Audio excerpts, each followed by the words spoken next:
ఆంధ్రాకి ఎంతో చేసి ఏమీ చెయ్యలేదన్న అపప్రద మూట కట్టుకుంది భారతీయ జనతా పార్టీ. 2014లో రాష్ట్ర విభజన స్టార్టింగే పోలవరానికి కేసీఆర్ అడ్డుపడతాడని తెలిసి 7 మండలాల్ని ఆంధ్రాలో కలపడం దగ్గర నుంచి నరేంద్ర మోడీ తీసుకున్నటువంటి ప్రతి చర్య ఆంధ్రాకి 12 సంస్థలు రావడానికి హైదరాబాద్కి దశాబ్దాలు పడతాయి, ఇతర రాష్ట్రాలకి దశాబ్దాలు పడతాయి.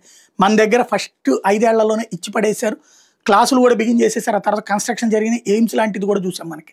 ఢిల్లీ తర్వాత 2వ ఎయిమ్స్ మందే ఇక్కడే. ఆ తర్వాత ఇప్పుడు వేరే చోట్ల కడుతున్నారు. బట్ అట్లాగే చేసుకొచ్చారు. అట్లాగే పారిశ్రామిక ప్రగతికి ఎక్కడైతే విశాఖపట్నంలో మెడి హబ్ ఇంతవరకు దాని గురించి ఎవడు ప్రచారం కూడా చేయరు. వాస్తవంగా గుండు ఏది ఇంజక్షన్ సూది దగ్గర నుంచి లేజర్ మిషన్స్ దాకా అందులో అమలు తయారవుతుంటాయి. అట్లాంటి ఒక అతిపెద్దదైనటువంటి హబ్ ఇచ్చాడు ఆయన. అనేకం ఇచ్చుకొచ్చినా కూడా నెగిటివ్ ప్రచారమే జరిగింది. ఇప్పుడు మాత్రం కూటమిగా ఉండి ప్లస్ చంద్రబాబుకి జగన్ నొప్పి తెలిసిన తర్వాతన పవన్ కళ్యాణ్ కూడా గట్టిగా నిలబడుతున్నటువంటి వేళ అద్భుతంగా ప్రచారం జరుగుతోంది. దానికి అనుగుణంగానే ఆంధ్రాకి మరిన్ని చేసుకొస్తున్నారు. ఏదైతే 60-70 వేల కిలోమీటర్ల, ఇది 60-70 వేల కోట్ల రూపాయల ఖర్చుతో కిలోమీటర్ల కొద్ది రోడ్లు వేస్తున్నారు. అట్లాగే కొత్త గ్రీన్ ఫీల్డ్ హైవేలు వేస్తున్నారు.